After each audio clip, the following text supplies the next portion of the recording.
Bismillah ar-Rahman ar-Rahim. Hello and welcome to Footy Judge Mo. Thanks for everybody that subscribed to the channel overnight. I woke up to good news. We are on 10K. And luckily, it's this show, Sava and Kunle, one of your favorite shows every week, of course. We'll talk everything Spurs, Dragusin, and Werner. Will they get them top four? Is that what they need? And Arsenal are all over the place. It's Onana in, Ketty out, or Smith Rose out. Who's gonna renew? Who's gonna leave Arsenal? Should they sign a striker or a midfielder or even a centre back? We have no idea. And believe it or not, Pochettino out is trending everywhere on YouTube, on Twitter, everywhere. On Google, you just can Google Pochettino and the word out is next to him, of course. But I'm here with Sava from Football Heritage TV and Kunle from Tunnel TV Media, of course. Guys, how's everybody? Happy New Week. As you guys say, Happy New Week. Sava's muted because I told him to be muted. I'll take this to my advantage. Oh yeah, now my people. It's your dark skinned man for the motherland. If you didn't know before, today you go understand. Yes, I'm in a better mood than the rest of my squad is right now. But we move. Big up the panel. Sava's happy. Happy. Yeah. Happy. Yeah. The number of shows I start where I'm on mute and all I get for the first 20 messages is you're on mute, you're on mute, you're on mute.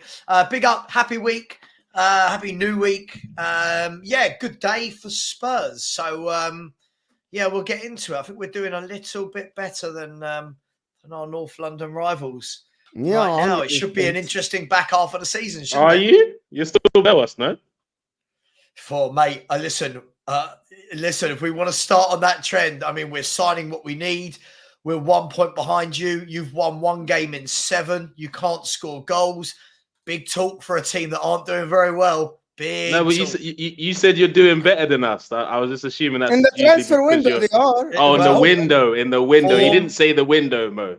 He said better than us. He said if it's the window, yeah, for sure. You lot are killing us.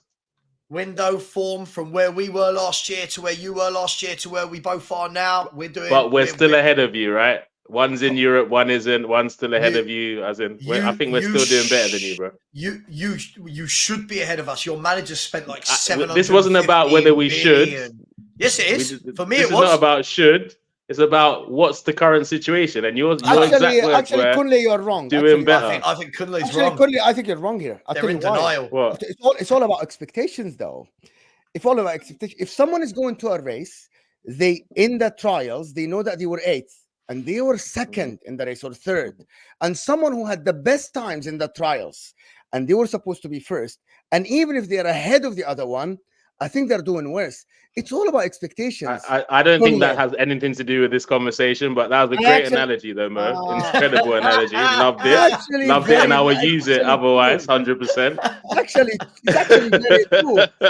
Yeah, great analogy. But so let me ask you something. If Bournemouth are behind you in the table, Bournemouth, right? And they are 5 points or 4 points behind you, and they are in European places. Would you say that they're doing better than Arsenal, who are 4th and they're supposed to be? No, but that's the fact that you had to use Bournemouth as the example. Yes or no? Is my point exactly? Yes. Okay. Yeah. The difference is, Sava sat here and with me and you and said my expectations were going 8th, 7th. If we get 6th, I will be happy. Yeah, now they're talking about winning a league.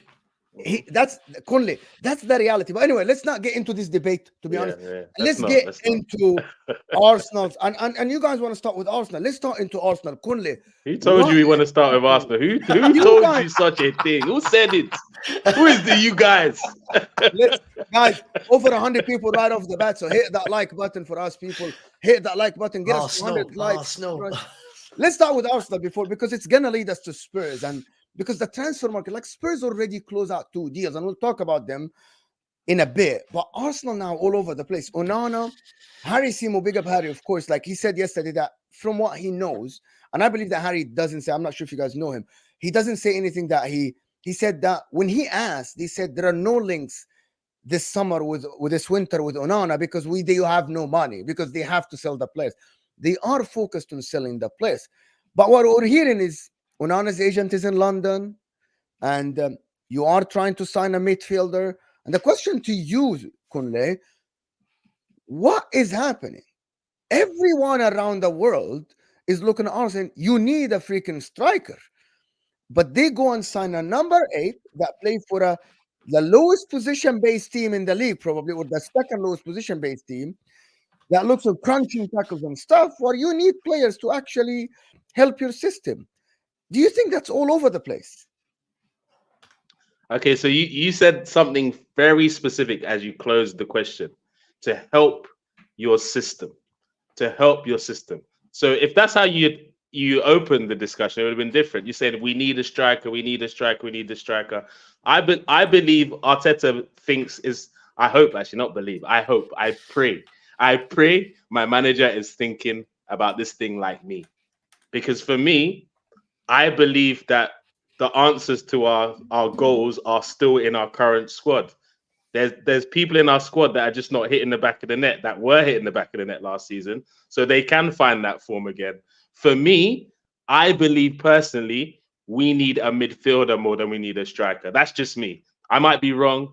I might be different to the rest of the fans. But for me personally, from what I've seen, and the reason why is kind of what we alluded to a little bit on last week with me and Sava when we were talking about, I think, Xhaka not being properly replaced, because you talked about pieces of the puzzle. So rather than replacing the piece of the puzzle that left, which was Xhaka, we tried to put a piece that was never supposed to be here. We had to try to force it in. You know them pieces that you can just force in, and it looks like it's part of the puzzle, but we all know it just morphed into the shape just for the purpose of the puzzle. And that's Havertz. Havertz is a piece of the puzzle that's disrupted the whole puzzle, and we've not replaced the piece. I see Sava shaking, but I'm a fan. I watch my team week in, week out. Hold on. Let me finish. We all watch my team week out. You don't watch as much as I do, but week in, week out, and in terms of how we're playing, it's different because Xhaka and Havertz are two different players, and the reason why our fan base is really bad against Zinchenko this season, like he's transformed into a new player this year as of last season, is because Xhaka's not there anymore helping.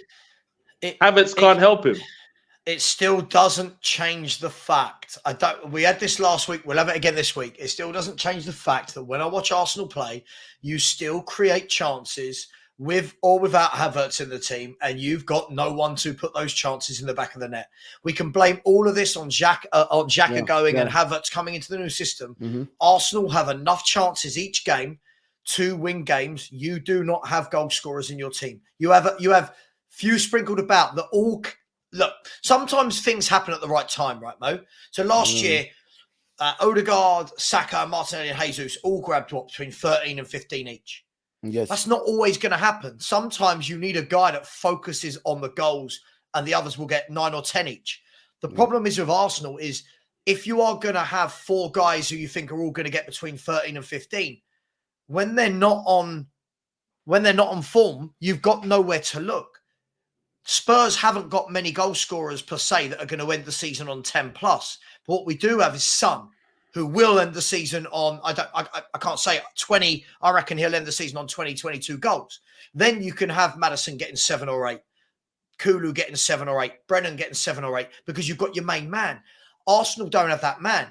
So I'm not doubting it. I don't make Kunle wrong, by the way, Mo. I'm not saying that they haven't changed because of Xhaka going out, but I think all of this that is being thrown onto Havertz has disrupted this, disrupted that. I watched them against West Ham, chance after chance after chance. I watched them against Fulham, chances galore. I watched them against Liverpool. They cannot finish their dinner. You're not telling me that is all on Kai Havertz. Yeah, but can I interject? Before game week 15, I looked at the stats. So what you're saying is true now, because Arteta actually a little bit fixed the system a little bit later. But until game week 15, Arsenal were 11th in chances created in the league. Arsenal had the slimmest difference between the goal scores and had the biggest difference between XG and goals. Like, they didn't create enough chances. They didn't have a lot of XGs. They didn't have a lot of shots on target, by the way. And they didn't create big chances at all. In the last 3 games, they created tons of chances. And the problem is these games are the games that they didn't win.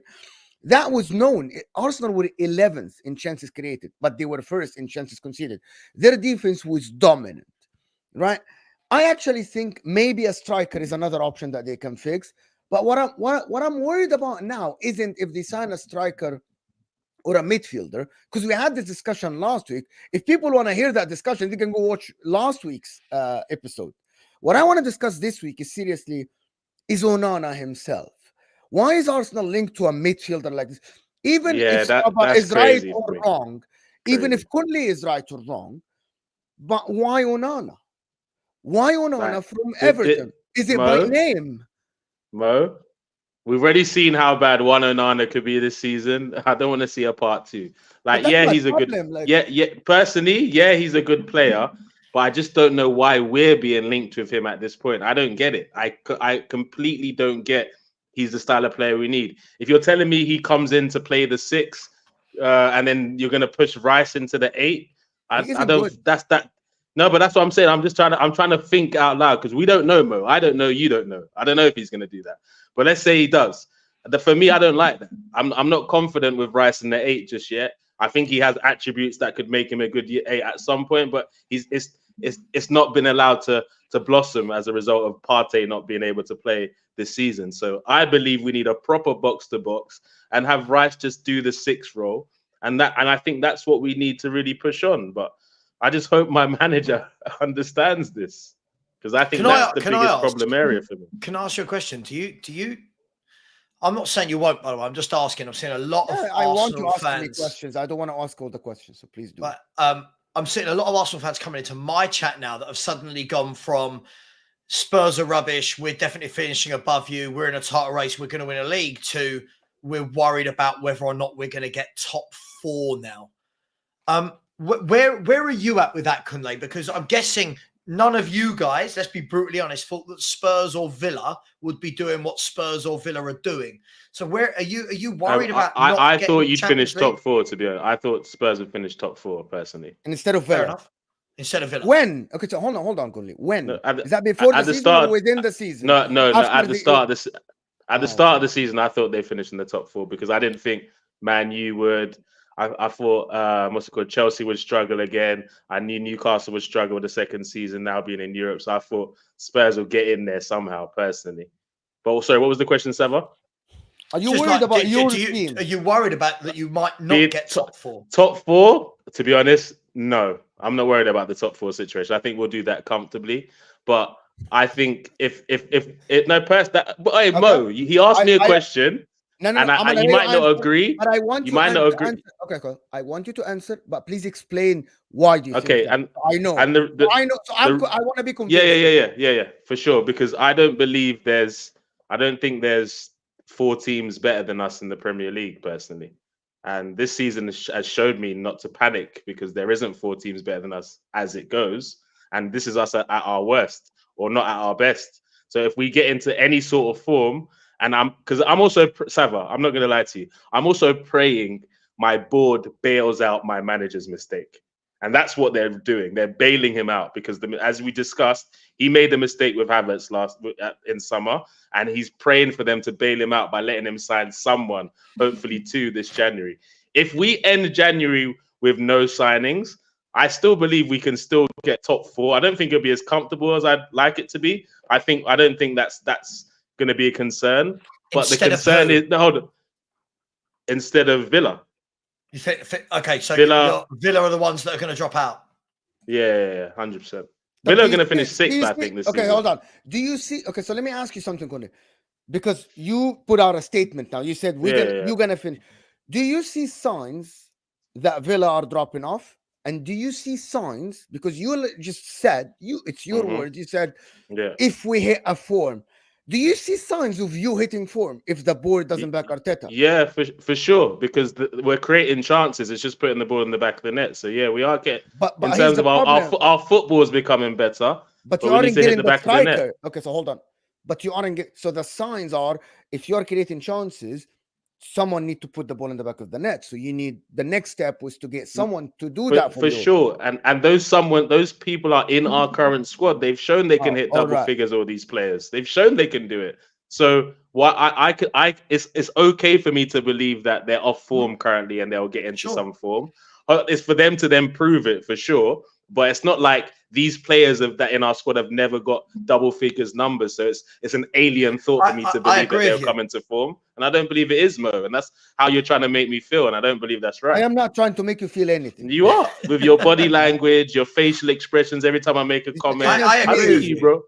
I agree with you, Kunle. I think that in football, I think we are very knee-jerk, right, as fans. We are very knee-jerk. I think we saw it with Liverpool. You know, Diaz has a couple of bad months and it's, oh my God, Luis Diaz is rubbish, sell him. We do it with so many players. I don't think that I don't think Saka, Martinelli, Odegaard, I don't think they've all turned into bad players. Of course not. The problem is all of them are not firing at the same time. And I think what you very quickly need, again, forget Spurs, what Arsenal need as a football club for them to succeed is very quickly, I think they need one or two of those to find their shooting boots very, very quickly. You're not often going to have all four on fire, right? Last year, I think you had all four that were going well. But what you've got to make sure is if two of them aren't doing it, two of them are. And at the moment, you've got none of them are doing it on a consistent basis. So I think that's what you need to remedy. And by the way, I wasn't saying I don't think Arsenal will finish fourth in the top four. It's just a lot of the Arsenal fans coming into my chat saying, there's a lot of panic. You're right to ask. Fifth, sixth, seventh. There is a legitimate claim. There's a lot of panic. You're right, Sam. I've seen it. Yes, exactly that. So my point is, if you ask me now, are Man City in jeopardy of the top four? I would say no. 100%, I don't see it. If you tell me Liverpool, I'll say no, right? I am not saying that Arsenal will finish outside the top four, but I think that this comfortable feeling that some Arsenal fans and some even Arteta and the board, I think it's panic station. In my opinion, Arsenal, I think it's panic station for the board, not for the fans. The board need to act now. Because we have seen this movie before for Arsenal. We have seen it last January, and we have seen it before when you finished outside of the top four, when it was in your hands. I think we look at the history and we have to learn, and the board have to learn today. Yes, there's financial fair play. Figure it out. There is a scouting system for a reason. Get someone to give this manager, if you believe in him, another option up top. Get him another option in the midfield. That's what I believe, because you aren't staying in bed and top four is going to be handed to you. You aren't hitting top form every game. You are creating chances, but by the way, you are conceding chances. So there is something missing, in my opinion. I don't think Onana is the solution. For me, Onana is definitely not the solution. It's crazy that we're even considering him. If let's say we're in the summer, we know obviously Partey is going. He's a good six cover. He's good cover as the six, but ball playing wise, he's not really an Arsenal type player for me. Good player for maybe like a Man U, but not for Arsenal at this stage in the way that we play. So I don't get it. So I believe we need someone box to box. I don't. I think you need to go out and get somebody better than him if you're gonna get a midfielder. Better than who? Better than Onana. Like he's 50 million pounds. Onana's not even on the radio, bro. He's not even 50 million pounds. Everton won 50 million pounds. Look, so what? You're expecting us to go and spend what 80 million on a player? No. 50 million can get you someone better than Onana. Am I wrong? Facts. I could buy two players better than Onana for 50. Like it doesn't make any sense. Like seriously. But if Arsenal sign Onana, a lot of your fans are going to listen. We've got those fans as well. A lot of your fans will start doing that. This is the best signing the best young DM in Europe right now. For me, what I can't understand, and by the way, look, I think we've got to remember this from a Spurs perspective. This is very alien for us to have done what we've done in the first 10 days of a window. This is new. We don't do this. We're normally January the 31st type movement. So for us to have got it done, I can't sit here and go, oh, this is the best way to do business. But what I can't believe is that when I look at City, do City really need to dip into the market? I don't think they have to. I think theirs is a nice to have if they dip into the market. I think they've got. Yeah, I agree. Because Pep can find a solution in the squad, but it would be nice to have an addition, that sort of thing. Liverpool almost the same. They've got an abundance of centre mids. They've got an abundance of forwards, possibly another defender. But Liverpool are in the semi-finals of the cup against Fulham. They're in into the group stage. The knockout stages of the Europa League. They're in the fourth round of the FA Cup against Bristol Rovers or Norwich, and they're top of the league. So Liverpool will be feeling pretty comfortable that we're okay. Arsenal and Villa as well. Villa are exceeding expectations. They've got quite a deep squad, actually. If they do anything, it's a nice to have. Would it be fair for me to say, Kunle, out of all the clubs, I think it was Spurs and Arsenal that needed to act in this market to fill some gaps. Now we've gone in and got another forward in Werner. We can talk about how good he is in a minute, whatever. But we've gone and got the other centre half that we needed in terms of Dragusin today. Arsenal, for me, I can't believe you guys haven't moved. I can't believe that for a team that challenged last year, and we're talking about challenging it again this year, and you're still not a million miles off, haven't gone into week one of the window and gone, bang. Right, bang. That's my only. I thought Arsenal would have. Yeah, we're chilling, bro. We're sending our boys to Dubai, chilling. We don't have to concern that. No, but here's the problem jokers, with Arsenal, bro. I don't know what's wrong. This might be okay. So the difference between Arsenal and Man City, there is no money. It's very obvious. They literally said we have to sell, and I think that 65 million and Timber's injury, which is very unfortunate to be honest, I think it hindered their chances of signing somebody without selling. The problem is people think about, now I'm thinking about it, to be honest, just now, what Sava has said. And I'm like, it's not only the Kai Havertz money, it's you renewing El Neni, Reece Nelson, Eddie Nketiah, buying Kivior last year. Fabio Vieira is still there. It's not only the 65 million of Kai Havertz, it's also the wages. It's a big deal. That's the problem, I think. The Arsenal... The mistakes they made, it needs a correction, but the correction cannot be like, let's go and buy a player. You need to there's too many kids in the class here. Do you know what? We need to get rid of some for the teacher can actually have the lesson. No, but do you know what though, Mo? Like for me, Arteta's created a lot of problems that I just don't really make a lot of sense. And what I mean by that is like, number one, he told by giving Emil Smith-Rowe the number 10 shirt after one good season or half a season, that showed me you believe in this boy. You expect him to be at the club for the foreseeable future. You trust him. Cool. That guy's not had a sniff since the Euros that I think England won in the summer, right? The under 21s. Yeah. Not really had a sniff. You then give Reece Nelson a contract renewal.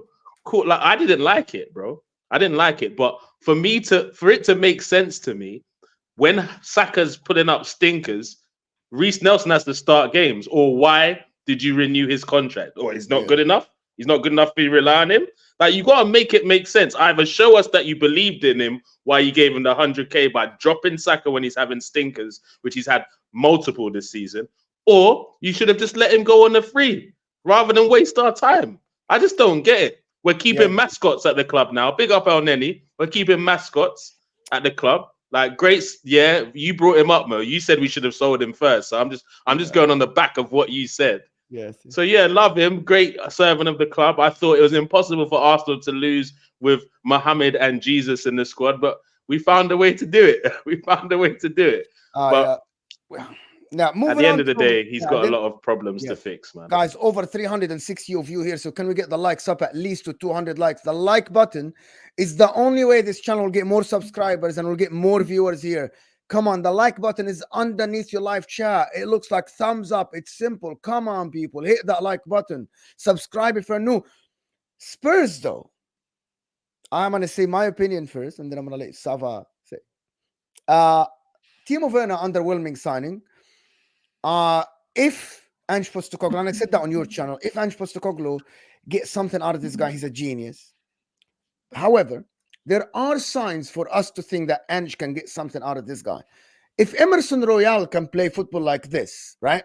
He isn't the greatest player, but he can play football. Ben Davies, Pedro Porro is developed to be in contention for the best right back in the league. Believe that statement. Right? I think he might get something out of him. However, I thought Spurs should have gotten somebody else.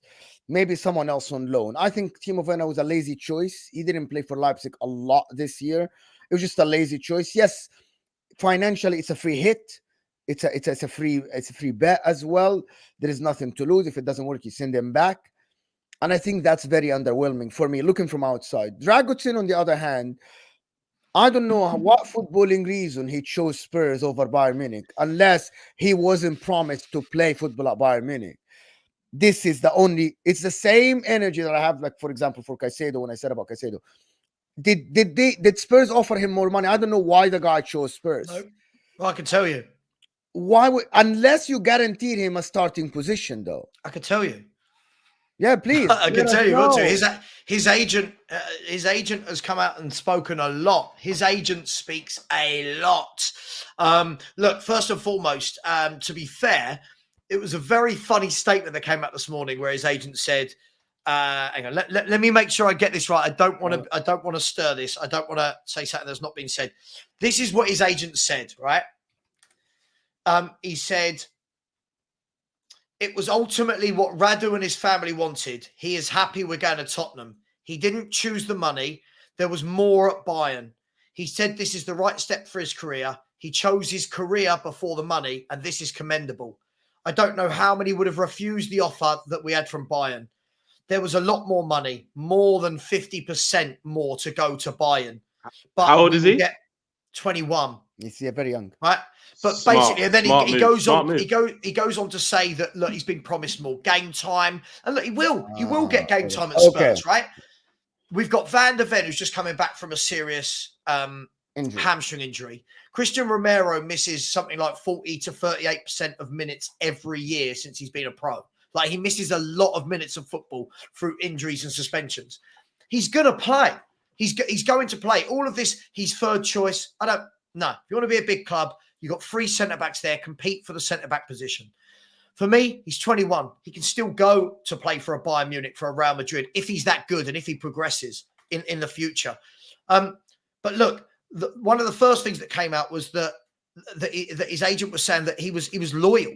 Like, he said he was saying he was loyal to Tottenham. Like he gave us his word, and he wanted to stick to his word come to Spurs. Now, if he has done that, what a nice thing to hear from a footballer, that they stuck with their original team that they agreed with. So look, I'm really happy about it. From what I've seen of him, I've seen him play 3 or 4 times. Me too. He looks good. Look, he's 21. No one's the finished article at 21. Yeah, he looks good. Sure.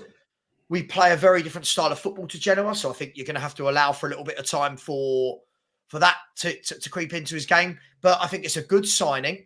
It bolsters us.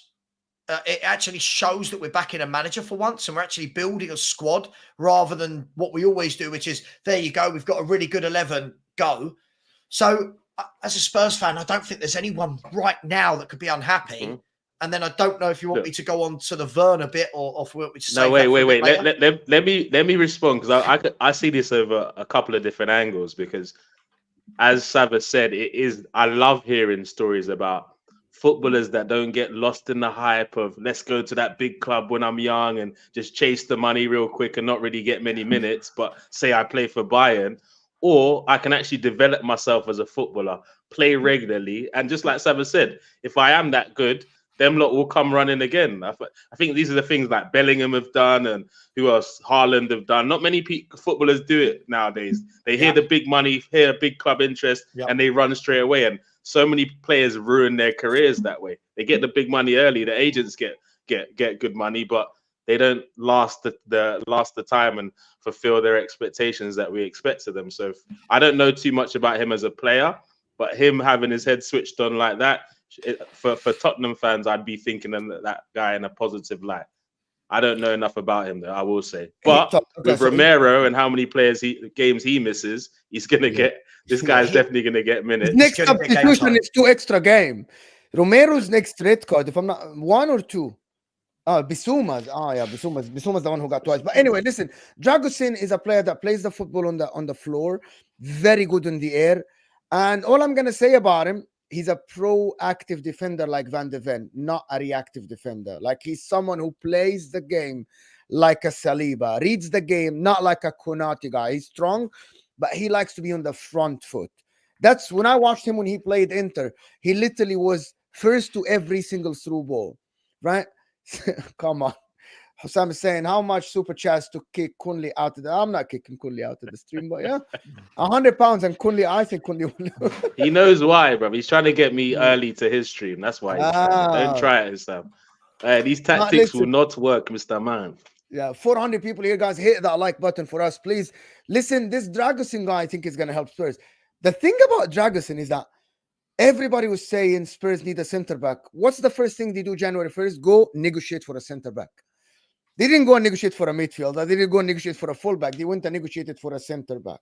Everybody said sending shots. You sending shots. No. I'm just saying, like, they are different. And I said that even before the window starts, because everybody doubted Daniel Levy and backing, right? Ange. And I said, well, but in the summer, they signed Van de Ven, they signed Solomon, they signed Brennan Johnson, they got Madison. So the signs were there. You're just trying to go with the history, but there is recent history that negated that. The guy signed 5 when Vicario, 5 in the recent window. So we're seeing it now. To be honest, it's positive for Spurs fans. I'm excited for Spurs for one reason, because I didn't think this Ange guy will do anything like this. The fact that they are at quarter of the season where the best footballing team in the league, okay, just for a short time, and they have Van de Ven back, and they have Madison back, and the fact, and this is the last thing I'm going to say, because before Sava talks about Werner, the fact that when Van de Ven went up to warm up, all the news, the media outlet and the news had the camera on him. That doesn't mean the guy in a short time made an impact. You know, when someone, I'm not saying he's Kevin De Bruyne, but that means he made a name for himself. That's he's massive for us. He's massive for us. Not only for you, everyone on Twitter, everybody. Van de Ven is back. A lot of fans from rival fans said that guy. Which fans, man? Come on, you know what I'm talking about. You know what I'm talking about. Nah, he's a baller. He's a baller. Definitely exactly. a steal. He made a difference for Spurs. And then, he made a big difference for Spurs. And then, Mo, this morning, you've got Romero saying that he wants to play against Man United, even though he's not scheduled to be back for like 3 or 4 more weeks. So straight away, he's created that kind of competition. And listen, hats off. Look, I'm not a fan of our ownership. I've not been a fan of our ownership for 20 years. But if you're going to act the way they have been the last couple of windows, then yes, that's like people say, oh, you're in the mud, apologize. No, this is their job. This is their job is to do this. Like, it's like when a player scores a goal, people go, apologize. He's paid to score goals. This, like, no one comes to my work and apologizes to me because I do my job. Do you know what I mean? It's just the way it is. Look, Spurs, we've moved early. We never move early. We've moved early. It's good. Dragusin, very good. Werner, this is going to be spectacularly brilliant or terrible. I don't think there's going to be anywhere in the middle with this signing. Yeah, no middle ground at all, yeah? I don't think there's going to be any middle ground. Really? Look, you don't think he can be like an okay player? No, we've got loads of them. No. If you are bringing in a forward, whether it's on loan, whether it's a signing, you know, kind of monetary signing or on loan, this is the player that the manager wants. You've got to get something out of him. Now, people will say, there's no risk. It's only 6 months. If it doesn't work out, you send him back. Hang on, that doesn't matter. This is the guy you've brought in. You've brought him in. You've got to make it work. For me, Timo Werner is brilliant at so many things. His pace is exceptional, right? Getting into the right spaces is exceptional. Pressing is exceptional. Scoring goals offside, incredible. Right. Well, this is the thing. This is the thing for me. With Timo Werner, he is going to get a lot of chances with how Tottenham play. We create a lot of chances. This is going to be made by, if he hits the back of the net, he's going to be loved by Spurs fans, and it's £14 million to buy him in the summer. 14 million. If he doesn't hit the back of the net, it's not worked. So for me, I don't see any middle ground with this. I'm 50-50 with the Werner signing. As I've said, I want to be proved wrong. I'm on the fence with it. Put it this way, Mo. It doesn't excite me. It doesn't excite me as a sign. Like Dragusin excites me. I'm like, very honest Spurs fan. Yes, right. But I want to. They are rare. They are rare, but the same thing, right? Look, Kunle for Arsenal and you for Inter Milan. Every player that comes into your club, you don't have to rate immediately. Yeah, you want to be shocked, right? Literally, I want to sit here. I want to sit here, guys. We've got 18. We've got 18 league games to go, right? I want to sit here in May with you guys. Spurs finishing top 4. Timo Werner's got 10 to 12 goals and assists combined, right? And I turn around and go, God, Pochettino, what a job he's done with this player. That's where you go. That's my manager. Now, look at that management. That's brilliant. You're even better than I thought. Right? And it could go that way. I hope it goes that way. Can I ask a question? Can I ask a question, though? I'm on the about what you just said. About what you just said. When my way of thinking is always look at the history and analyze it and try to predict the future and be happy or sad about a decision. Looking at Timo Werner, do you see good signs or it's just hope? I mean, there's good signs there. There are good signs. But I think with any signing like that, there is hope. It's got to be hope. It's the same with if Arsenal go and sign if we're talking about Onana, for example. Yeah, you know what he can do. There's a really good player in there. But again, it's hope because he's not done it at a top club. He's not done it when the pressure's on. It's the same when if Arsenal or Chelsea or United go and sign Tony, he's done it at Brentford. But again, when there's where that pressure isn't there, that every week where you've got 60 to 70 to 80,000 fans breathing down your neck rather than I don't know how many they get at Brentford, 20,000, whatever it is, and not a lot is expected. So with all signings, you don't know 100% what you're going to get unless you sign a Messi, unless you sign an Mbappe, all these kind of, right? You don't know. So could this be a masterstroke? Yes, it could be. Could it be a disaster? Yes, it could be. So let's see if it works. I don't buy into all this mud. I don't buy into all this. Oh, you're in the mud because you got an opinion wrong. Everyone gets opinions wrong. Mate. Right? Because everything's extreme now, bro. That's what it is. Everything is just extreme. For me, get him in the team on Sunday. We play Man United at Old Trafford. Get him in the team. Grab a couple of goals. Silence people like me. I go. Couple of goals. A goal. Couple of goals. Listen, I'm just saying. Get him in the team. Score a goal. Play well. Right. But don't just do it one game. It's got to be consistent. I'm not saying he's got to score 18 in 18 games, but do it consistently because what football fans are very good at is we see a striker grab a goal and we go, oh my God. Oh my God, he's amazing. I've seen it. Right? I've seen what the manager saw. And then we see strikers not score a goal and we get, sell him. Yeah. He can't score. So for me, I'll wait and see. I don't think it's the worst signing, Mo.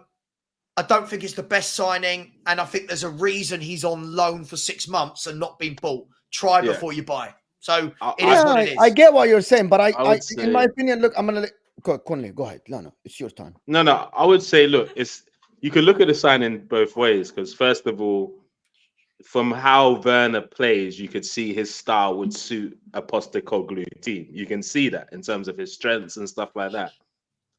But the business that Spurs have done this window, it's been quick, but I don't think any of the top 6 are scared as a result of who they brought in because of, one, I don't know too much about the defender, and number 2, Werner's last stint in the Premier League didn't go as planned, and he's not lit up the Bundesliga since then, but he does have qualities. But the guy literally lives offside, bro. He lives offside, and he might get the new record. Richarlison took his shirt off more times than scored last season. Werner might celebrate more time than he actually has actual goals this season because the guy lives there. I've never seen a player be offside as often as he does. It's crazy.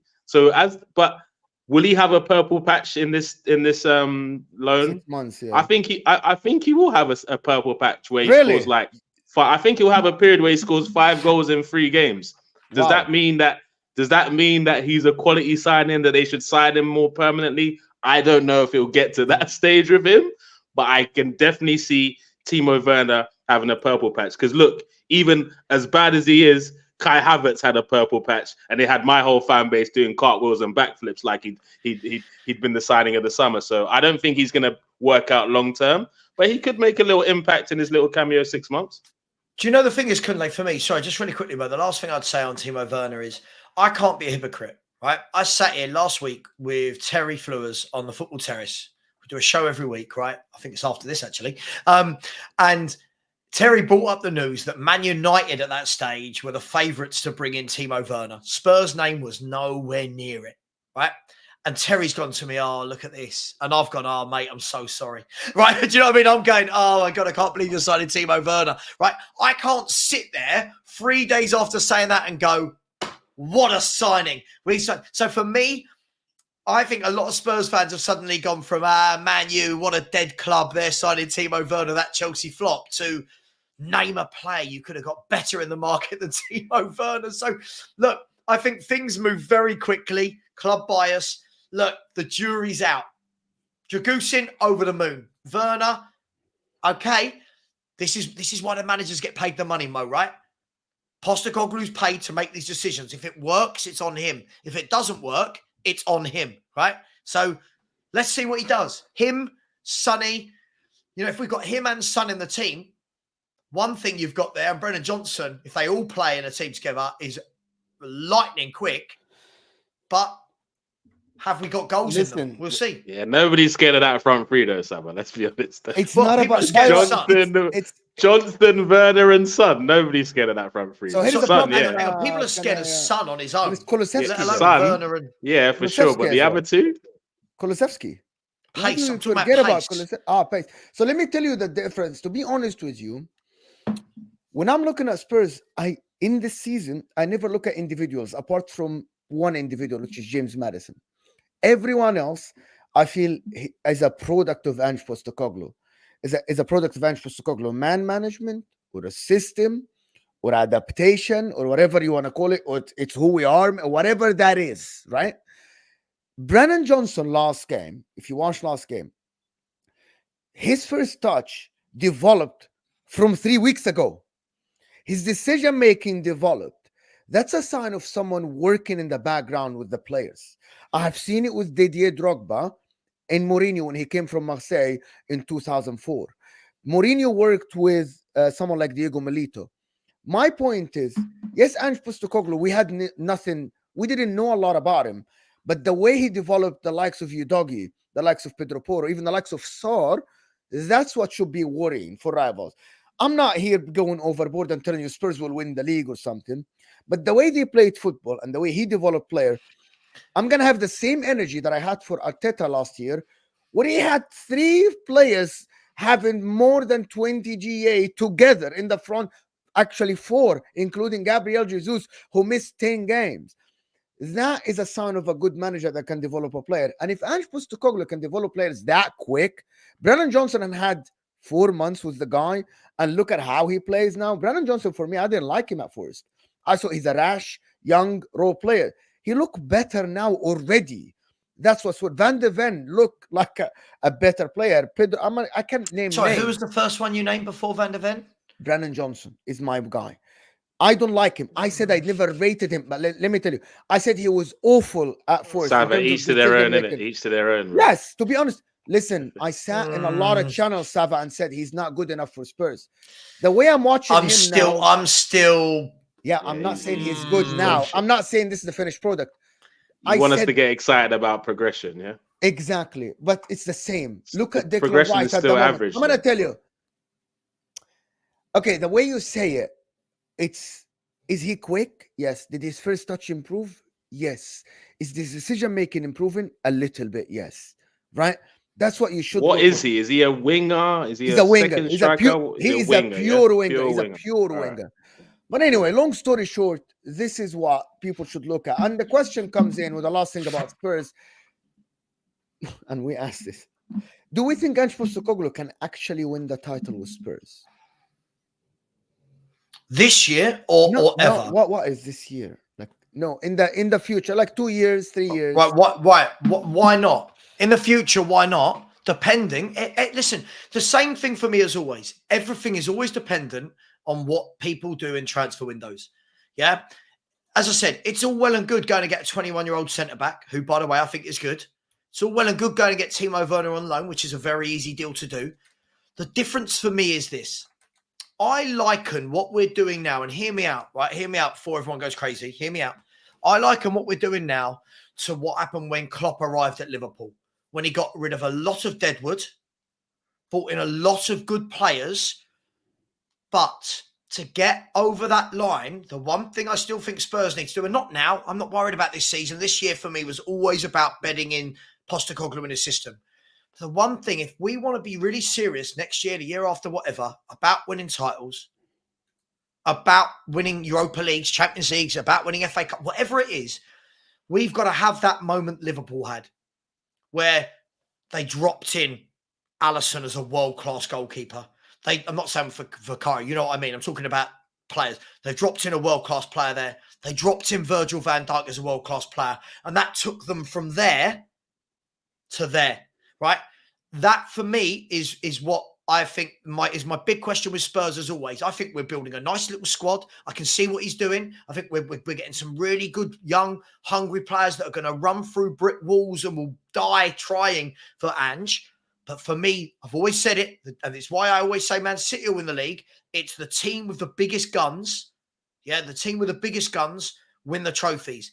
And when push comes to shove, City have got De Bruyne, Haaland, Rodri, Bernardo Silva, the Fodens, the Diazes, the Stones, the Vicarios, the Kyle Walkers. No other team has got those big, big guns. Liverpool have got a few of them now. Liverpool have got a few. But Spurs, for me, to take that next level, need to do that in the summer. I think we need to go out and buy a couple of, if I was to say it like this, they need to sprinkle a bit of stardust around what is a good team. Put in that centre forward that people go, oh, that's Spurs are serious. Put in that central midfielder that people go, oh, that is, yeah, that's what I think we will miss that's what I think we will need for next season, the season after. This year, if we get top 4, I think it's just been an absolutely phenomenal season. So that's where I am with Spurs. I'm very happy with the direction we're going in. Very happy. Yeah. My simple answer to that question is no. Ange is not winning the Premier League at Spurs ever. If you ask me that question again in 3 years, hold on. If you ask me that question in 3 years, it might be different. But from this 6-month sample size, I've seen Spurs start seasons like this before, so I can't see anything different in this time around than the previous times where they've pleased the eye in the past. So ask me in 3 years, because I don't see them winning it in the next 3 years. Maybe beyond there with Ange, if he stays there that long, we can have a different conversation. But I've not seen enough for me to think, wait, he can definitely take them to that stage. So you don't see anything different from this to the Nuno, Mourinho, Conte, Pochettino? Martinho, I've seen it with Martinho. I've seen it with Harry Redknapp. I've seen all of this. This is different. You haven't seen this. I've seen it all. So how is this different? How is this different? But because we're actually now trying to add some depth.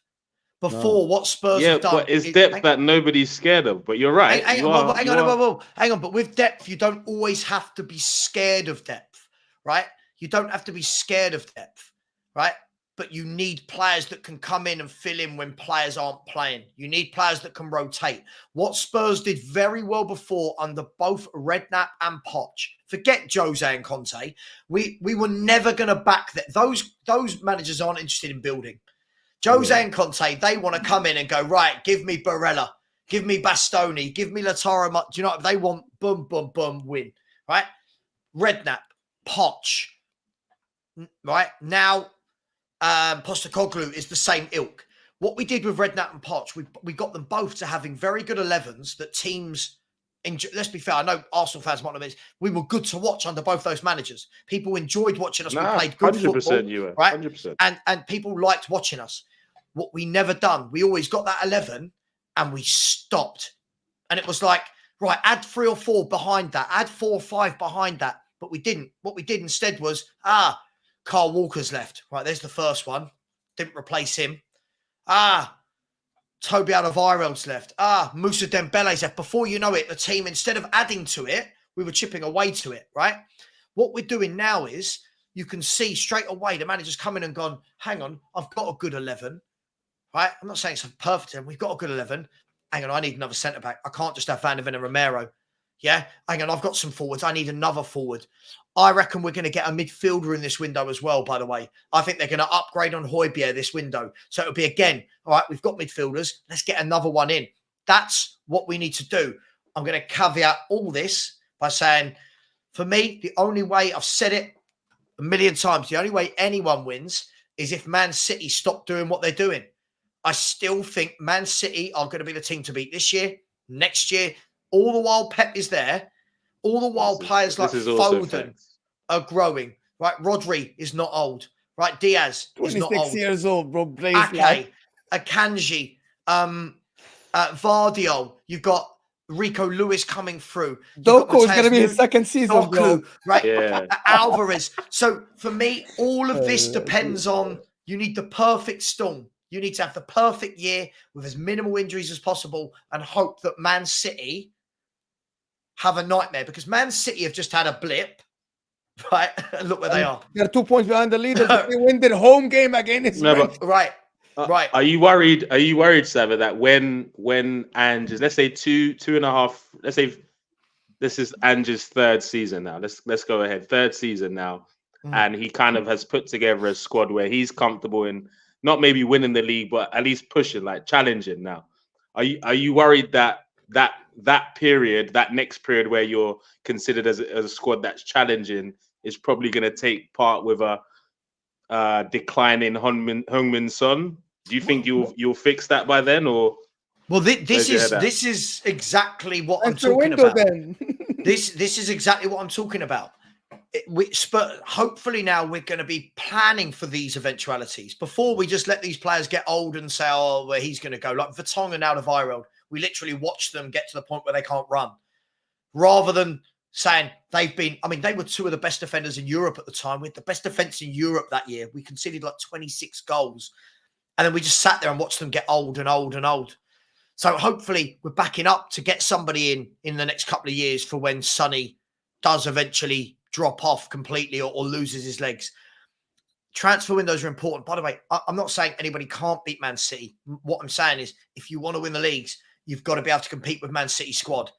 And Man City squad, when you look at it, when all fit, is frightening. It's frightening. So that's where I'm at. I think Liverpool starting 11 is, some of them, if they're very, very good as well, they are on par with City, in my opinion, if they have everybody fit. The problem is they can't get everybody fit. But I want to move on from Spurs. What about Arsenal, man? Not in the current form. So not in the current form. Why did you add current form when it became us? You because just talked about individual players. Because Liverpool in the current form. So hold on. This needs to stop. This right here needs to stop. I don't want to stay this show for 2 hours, okay? I want to speak about Pochettino. And I've had 3 Chelsea fans on my channel yesterday after the game.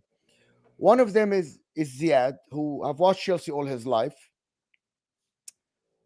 And he never said, and I do a show with him twice a week on Hassam's channel. And he said Pochettino, he wants Pochettino out. And the guy backed Pochettino every single time. And he said on the show, he said, I hit rock bottom. He said, this is yesterday. And he said, the reason why I did that yesterday, he said, because we are flip-flopping. He said, I see a style, and then the next game I don't.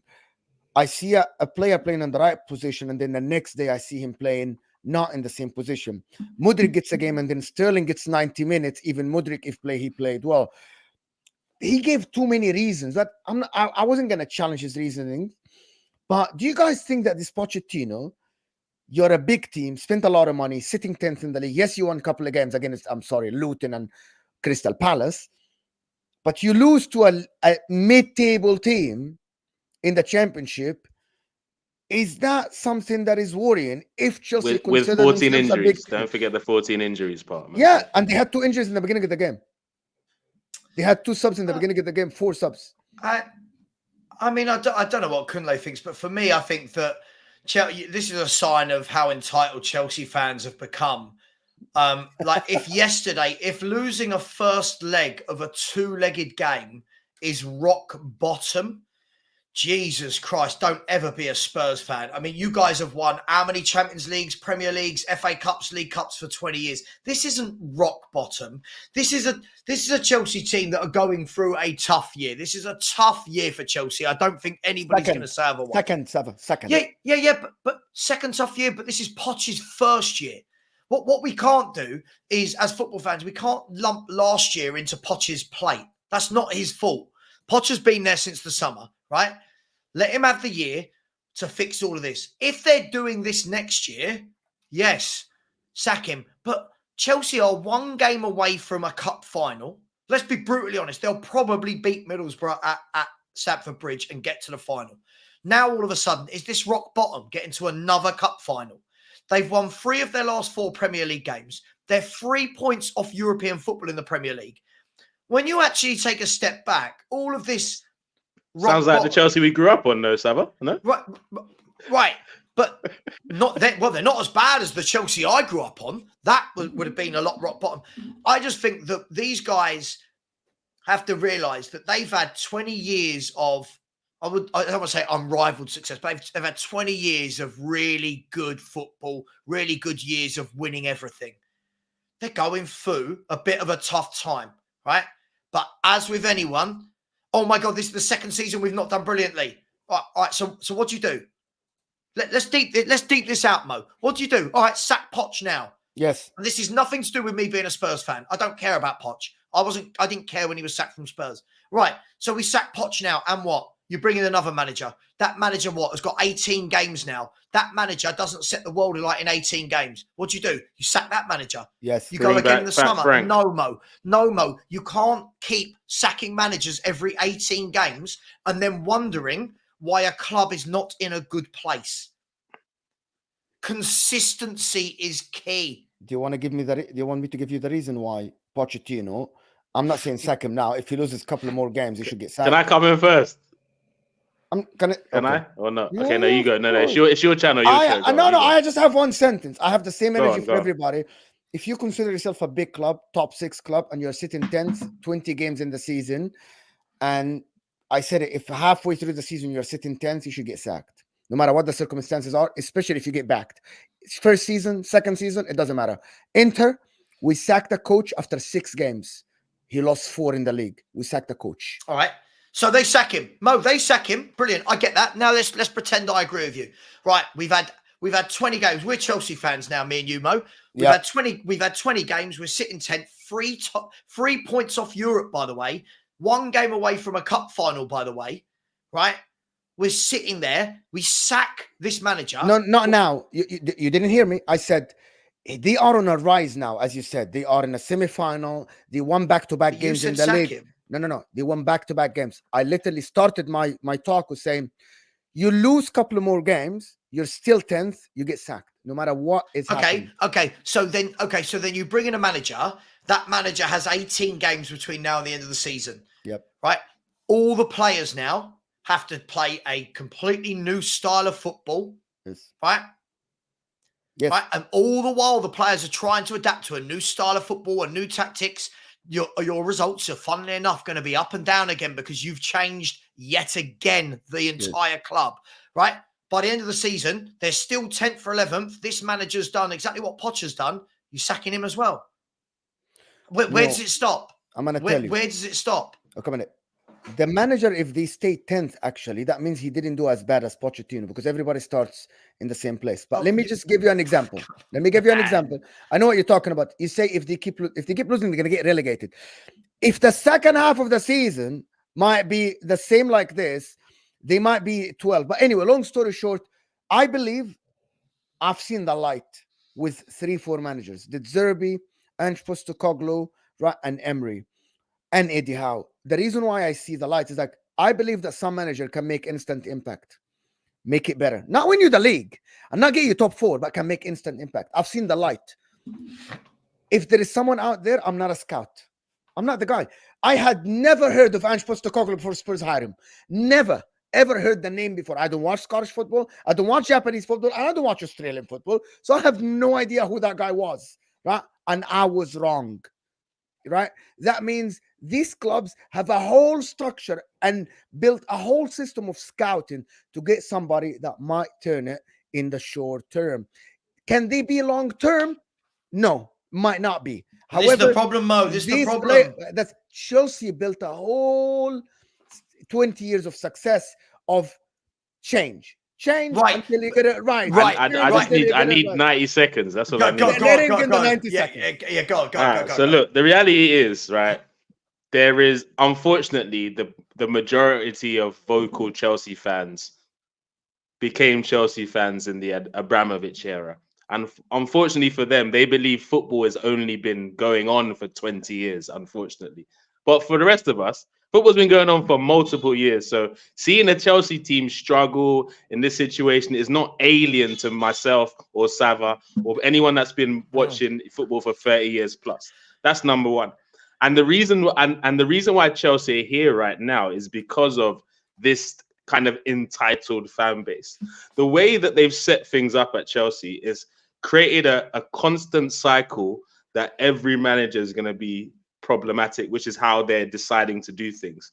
The first mistake was made when Tuchel probably should have been given till at least the World Cup until they just made a decision on him, because that 1 month they would have had off, they could have figured out whether they're going to get an interim or someone more long-term. They would have had a whole month to decide that, but they decided to sack him before it. They didn't let him use his transfers, the signings he made. They sacked him after 3 games after the window or whatever.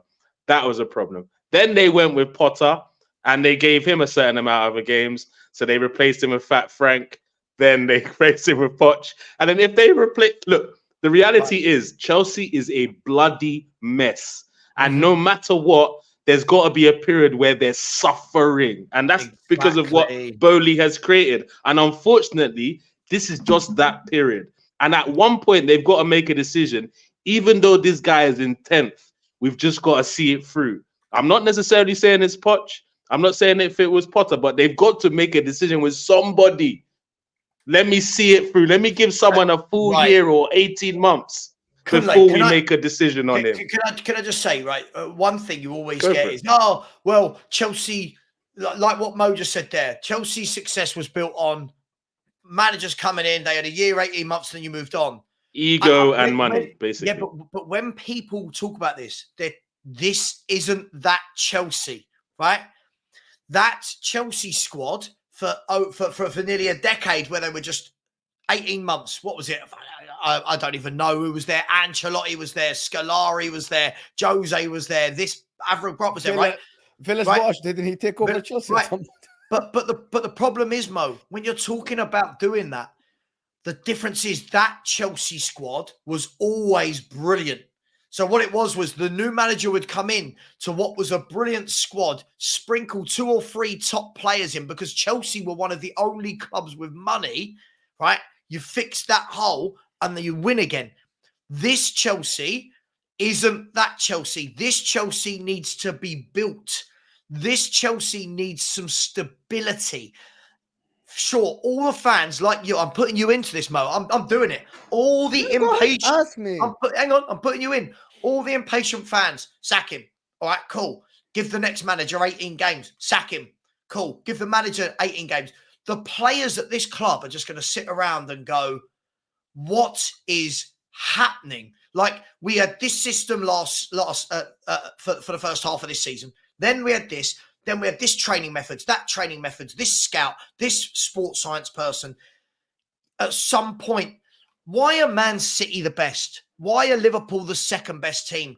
They've had their managers for 7, 8, 9 years. Everybody at the club knows the training. Everybody at the clubs knows the tactics. Everybody at the clubs knows the ethos, the philosophy, the strategy. Yeah, they go through dips. They come back out of it. Look at Liverpool. Dip last year. Oh, they're finished. Come back out of it.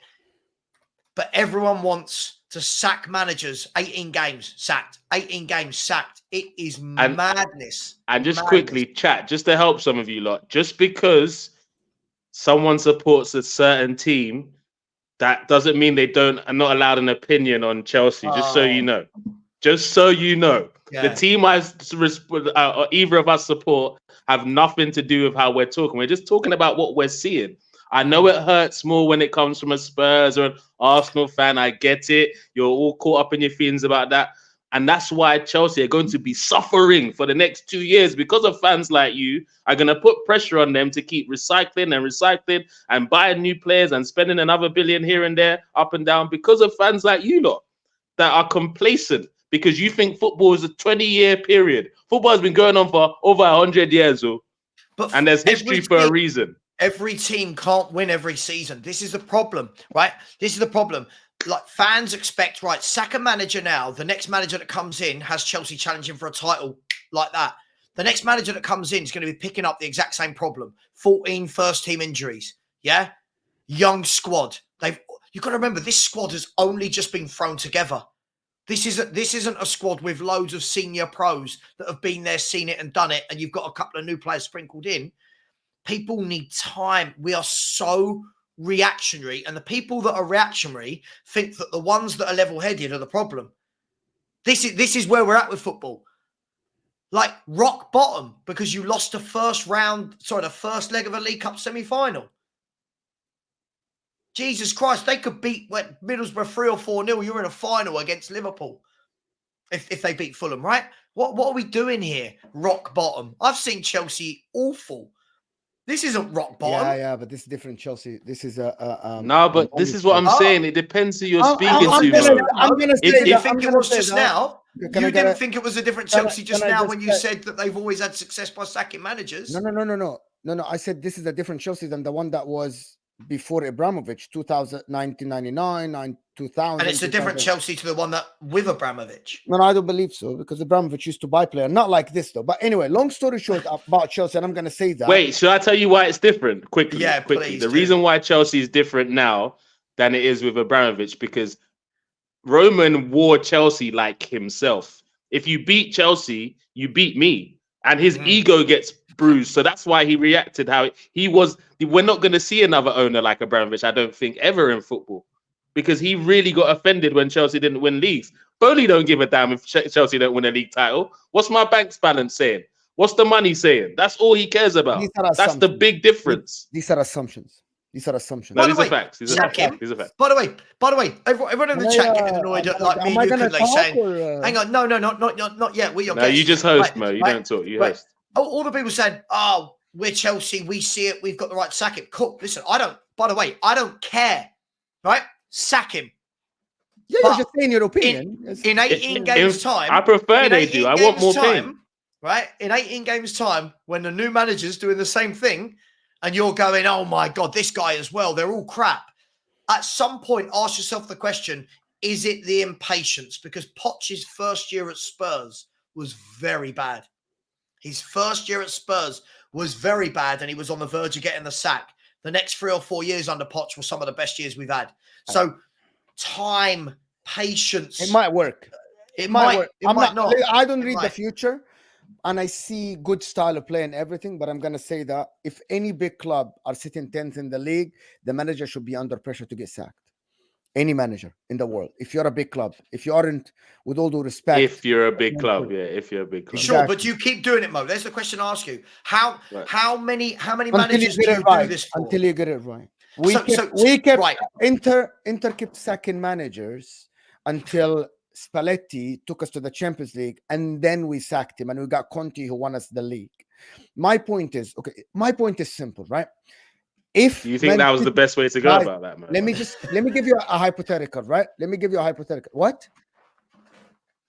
Say that again. I was like, the way Inter did it, do you believe that was the best way to go about it? Even though it worked out, as you were watching did it look like the best way to go about it? I'm not saying it's the best or not the best. I thought it was successful. Because we won the league, it's a successful. But anyway, let me just put a hypothetical for everybody here. If Pep Guardiola leaves Man City tomorrow and they get a new coach, right? And that coach is sitting 10th in the season after. Should that coach get sacked? It's a yes or no question. Simple. Sorry, say that again. If Pep leaves tomorrow, his contract expires, and they get a new manager, and the manager spends a lot of money or gets a lot of players, and he's sitting 10th after halfway through the season, should that manager be sacked? But look at Man City's squad. Yes, Look at Man City squad is ready to win titles and Champions League. Okay. So your answer is Chelsea squad isn't good enough, so that Pochettino is getting the best out of them at the moment. He needs time with them. I love it when he does this, Kunle. I love it when he does this. Bro, he knows what he's doing, bro. I've been studying him for a few weeks now. Translation of what you're saying. We know I take it to Chelsea. This is why I love this show. I love this show with you two. Mo is legendary, listen, man. For me, this is all I'm saying. By the way, I don't care if you sack Poch. He's nothing to do with me, right? But not every club is the same. Chelsea have changed their entire squad in 3 windows. It's unheard of. You've put an entire new 30-man squad together, right, in 3 windows, and everyone goes, go on, click, right? Oh, by the way, we're going to have 14 injuries, but everybody just go and click, be brilliant. Problem is, Mo, is this. Man City, Liverpool, right, Villa, Arsenal, Newcastle, Brighton, all of these teams now are not as bad as when Chelsea had all the money under Abramovich and they didn't. When Chelsea had all the money, they could go and buy players that the rest they had all the money and that was it. Now everyone's got money. Now everyone's going and looking at the same players. If you don't give him time, sure, but where does this end? Spurs did this for the last 4 years. Let's bring in Nuno. Sack him early. Let's bring in Jose. A year later, sack him. Conte, sack him. Mason had a time as manager. It's like, if you don't give a manager some time to implement something, they are never, ever going to be able to do it. And 18 games, I know football fans think it's a lot. 18 Premier League games or whatever, with all those injuries, is not a lot of time to implement something. I guess time will tell. But anyway, listen, people, there was no time to speak about Liverpool because the conversation was absolutely phenomenal. This show is growing on everybody. It's absolutely phenomenal. But tonight at 11 p.m. UK time, we'll have plenty of Liverpool fans to talk about Liverpool. Brack is going to be here, of course, Mike Das, and maybe others as well. And we'll have rivals talking about Liverpool after they play Fulham today. We'll talk about Trent's injury and everything. And I want to thank everybody that joined us. And I want to thank Sava, of course, from Football Heritage TV, and Kunle from Tunnel TV Media. Absolutely brilliant couple of channels. You have to check them in the description. Don't be lazy and click on their channels. It's simple. It doesn't cost you a penny, but it helps the channel. Also, hit that, get me to 300 likes. We're 30 likes away from 300 likes. Of course, we still have about 400 plus people here. And stay on this stream. It will take you to Sam's stream. This is football, when they discuss all the games in that what happened over the past week, and also they discuss the next couple of games with Kunle, LB, and a brilliant show. Thank you, everybody. Appreciate you, Sava. Kunle, absolutely brilliant show. Guys, we'll see you guys soon. Thanks you for 10K subscription. We'll do a show when we celebrate 10K, and we'll see you guys soon, and we are out.